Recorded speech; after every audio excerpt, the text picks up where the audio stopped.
Heavy fighting continues for the Marines on Guadalcanal Island. Secretary of the Navy Knox told newsmen today he believes the Japanese have by no means yet exercised their maximum force in the Solomon Island campaign. In the weather, the Fredericksburg area has seen 3 days of steady rain. Local officials say the river and surrounding streams are already at flood stage. The Weather Bureau expects additional heavy rain to continue this evening and through Friday. And now more music from your favorite big bands.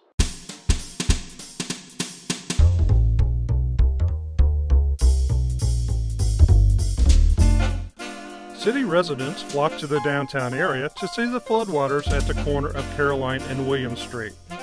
Watching the activity on the city streets is about all that can be done until the water recedes because there's no running water, electrical power, radio, telephone, or telegraph. Among the crowd looking at the water is Ida Beck and friends.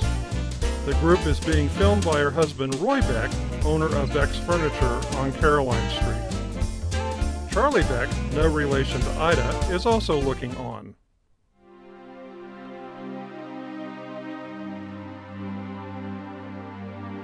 Water was high on the Chatham Bridge, and it took an Army wrecker from nearby Fort A.P. Hill to rescue the stranded trucks.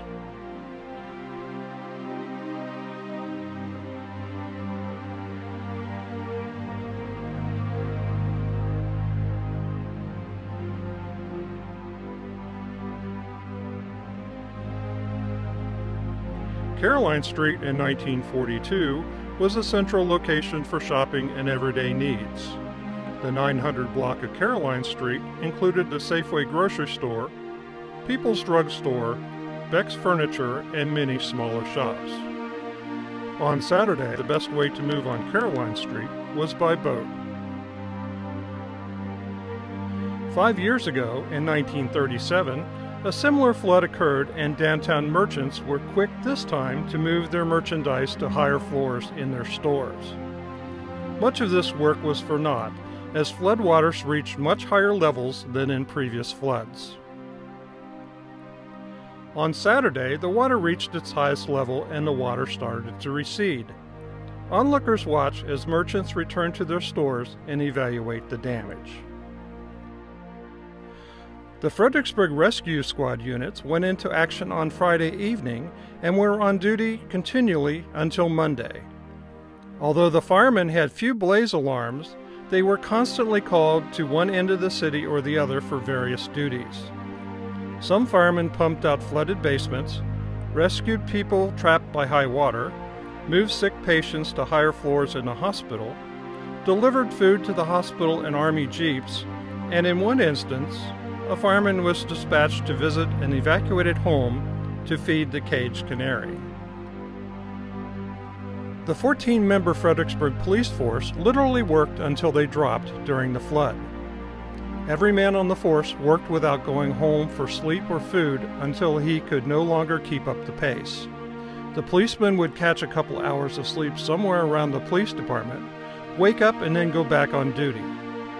The police and firemen were not the only hard workers.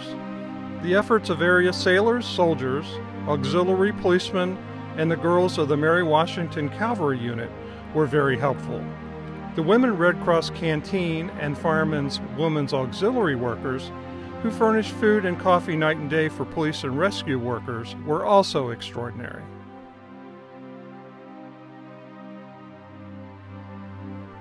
The 800 block of Caroline Street was a continuation of major stores, including Western Auto and J.C. Penney.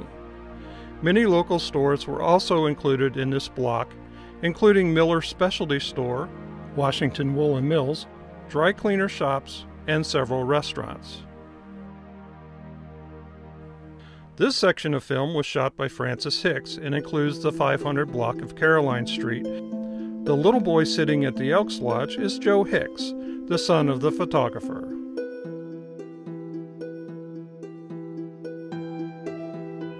A large section along the length of Kenmore Avenue was flooded to a depth of 2 to 6 feet, and hundreds of people were evacuated from this area by boats. Many people took to the boats just for fun. How many opportunities do you have to paddle down Kenmore Avenue?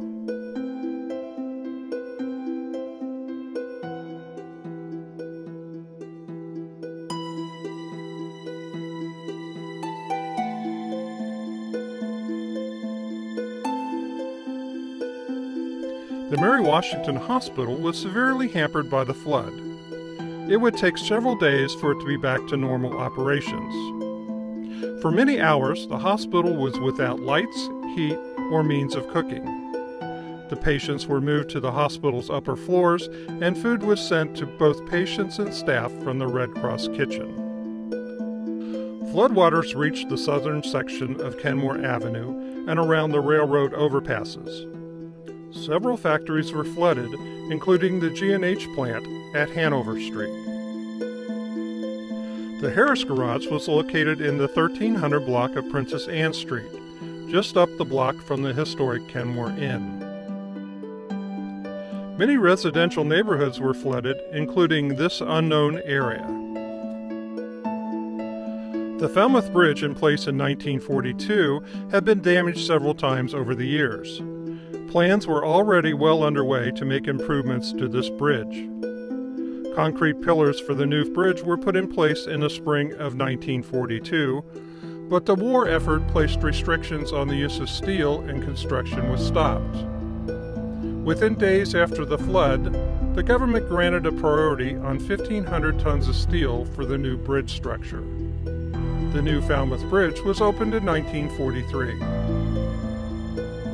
Electric power was interrupted Friday when the Embry Power Station flooded. Water covered the generators to a depth of 18 feet. 50 homes on Caroline Street, south of the railroad tracks, were evacuated Friday night due to fear of explosion of 2 burning Standard Oil gasoline storage tanks. The tank fires were brought under control Sunday evening by use of a special chemical squad of Standard Oil experts rushed into the area from Norfolk with a police escort. 3 engines of the Fredericksburg Fire Department and a pumper from Charlottesville stood by and assisted while the expert chemical crew from Norfolk put out the tank fires.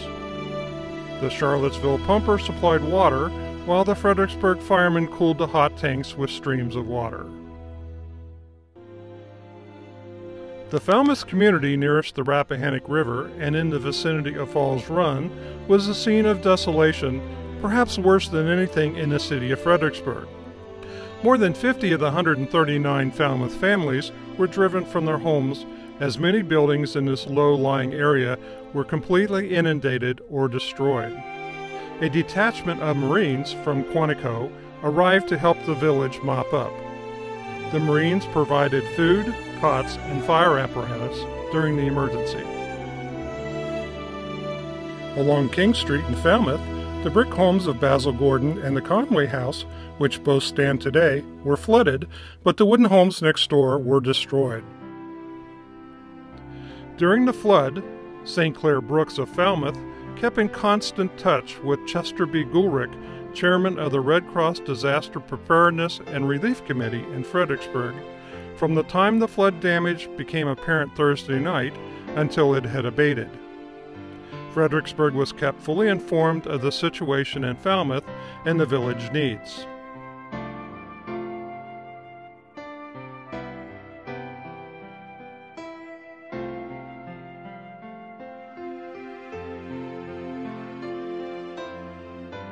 This film segment shows water being pumped from the Vepco Canal Bridge on Washington Avenue.